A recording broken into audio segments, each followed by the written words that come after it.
Oke, udah.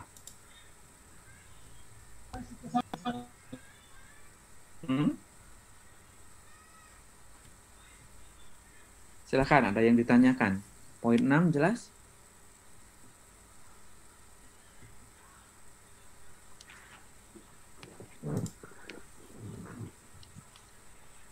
Bisa diikuti, nak?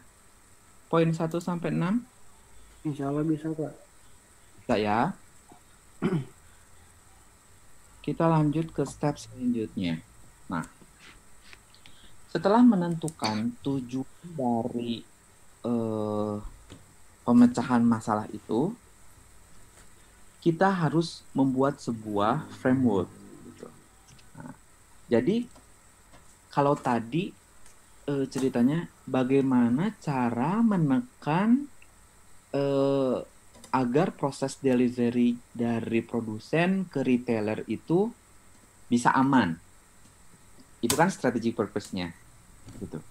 Nah, di sini nantinya itu Anda akan mau bikin apa ya supaya proses delivery dari produsen ke retailer itu bisa aman gitu.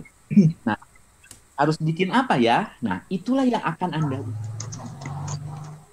gitu. Ngerti nggak maksudnya? Implementasi.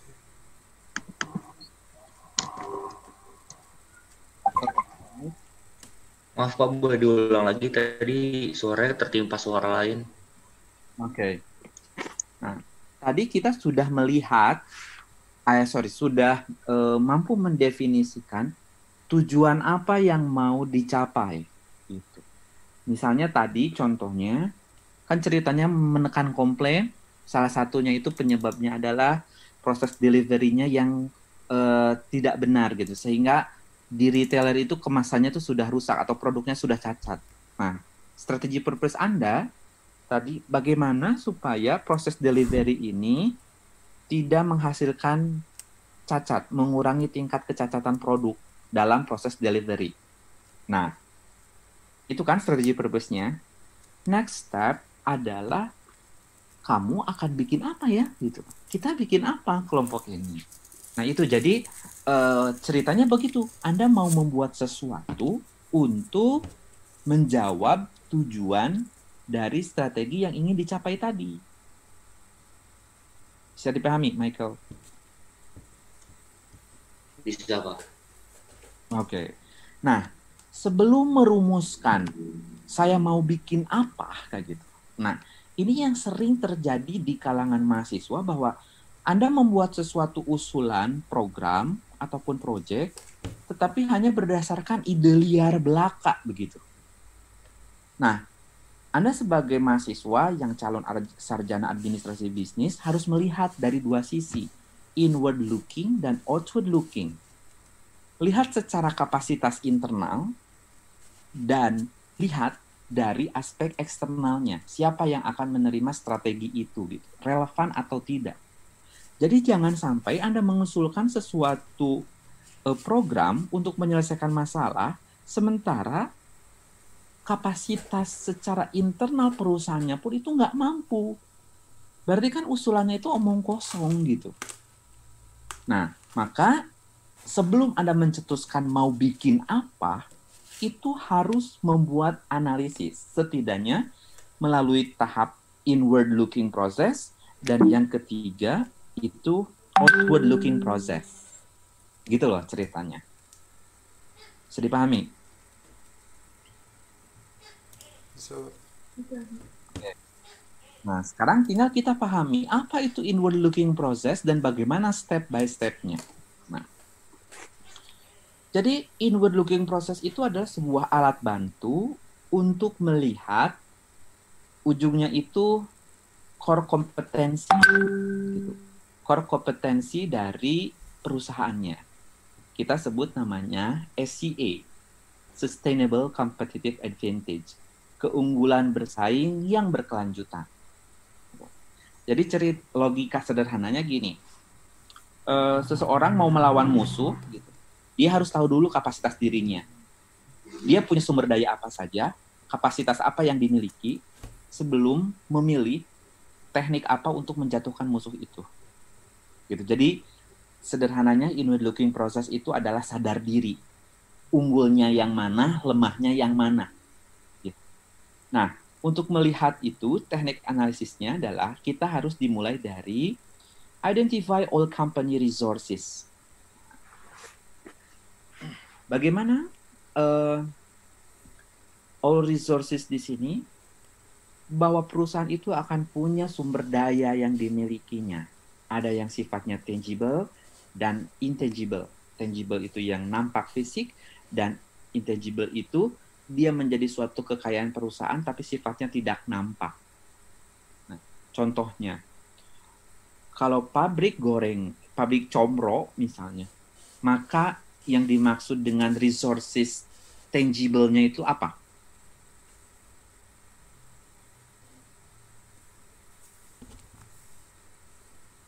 Oke, kita lihat bandingkan pada saat company visit yang ke Jogja. Perusahaan apa yang kita kunjungi waktu itu?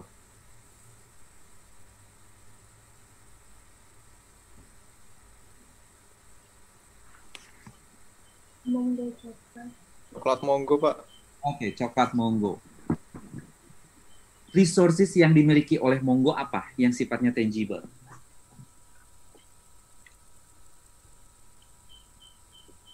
Pabrik, lokasi usaha, Pak. Oke, lokasi usaha artinya ya buildingnya gitu kan, si pabriknya begitu. Oke, apalagi yang masuk tangible?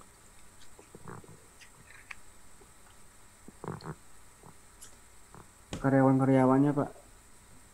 Oke, sumber daya manusia, berjumlah karyawan yang dimilikinya. Good. Yang intangible sekarang.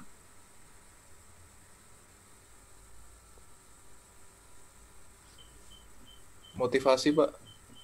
Oke, motivasi siapa? Motivasi dari owner Coklat Monggo kepada SDM-nya, Pak. Oke, jadi apa ya, energi yang disalurkan dari owner kepada karyawannya. Good, apalagi? Rasa ininya, Pak, autentik dari coklatnya. Oke, tes gitu ya, kekhasannya gitu ya disiplинnya. Oke, itu yang intangible. Brandnya kayak gitu ya, maksudnya hak dari merek dagangnya gitu kan, reputasi dia itu sifatnya intangible. Gitu. Bisa dipahami poin 1. Iya, Pak. Selanjutnya poin kedua, analyze all capabilities that company has. Nah, kita harus bisa membedakan apa pembeda dari resources dan capabilities. Kalau tadi ada yang menyebutkan SDM, sumber daya manusia, orangnya gitu. Itu resourcesnya. How about capabilities? Capabilities itu dia bisa perform sejauh mana. Gitu. Jadi capabilities itu produktivitas dari resources yang dimiliki. Kebayang nggak?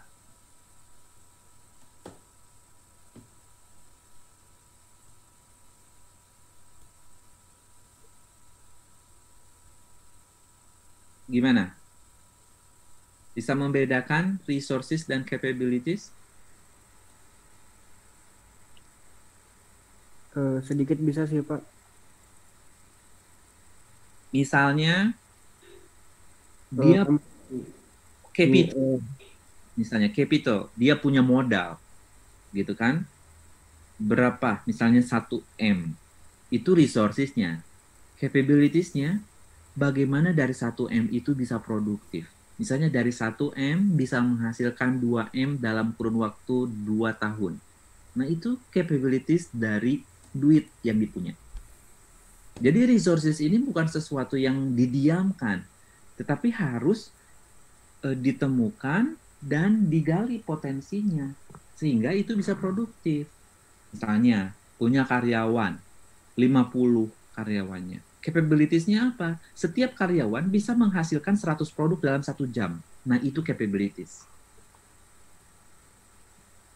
Bisa dipahami?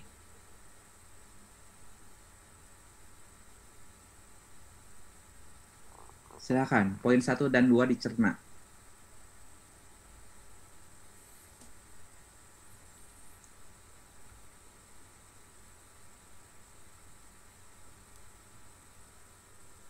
Yang lain ada yang ditanyakan?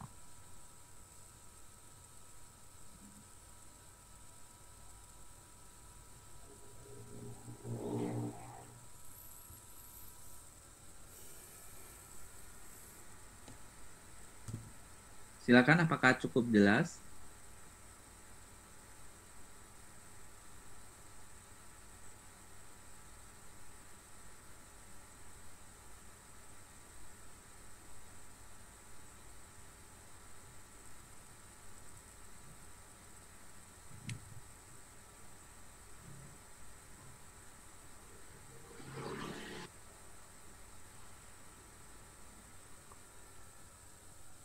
Lela Patmasari.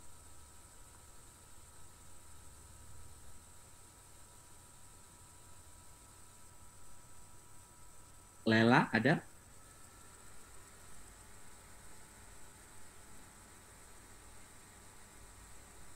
Lela, apakah tertidur?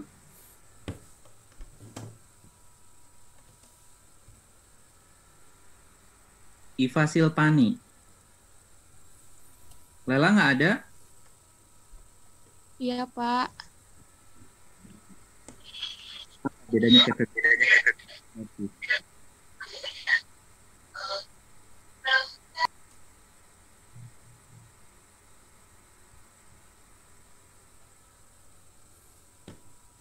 Lela, Iya, Pak. apa bedanya resort?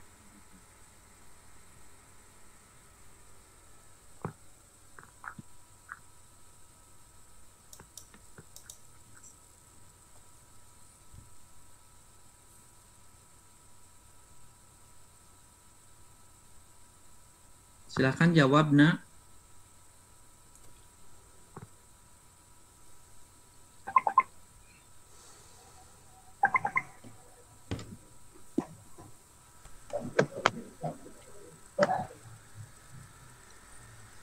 Tidak menyimak.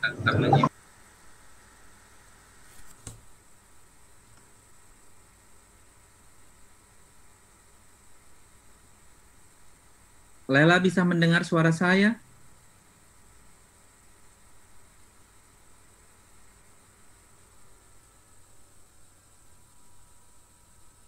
Mbak Linda, ini kedengeran nggak suara saya, Mbak? Dengeran Iya, nggak? kalau di saya jelas, Pak. Lela?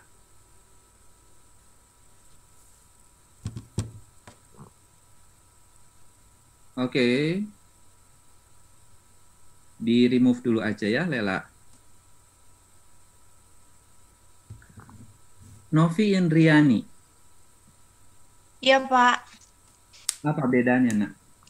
Kalau tadi yang saya tangkap tuh, Pak, dari contoh yang Bapak berikan, jadi saya akan ngejelasin dari contoh yang tadi Bapak berikan ya, Pak.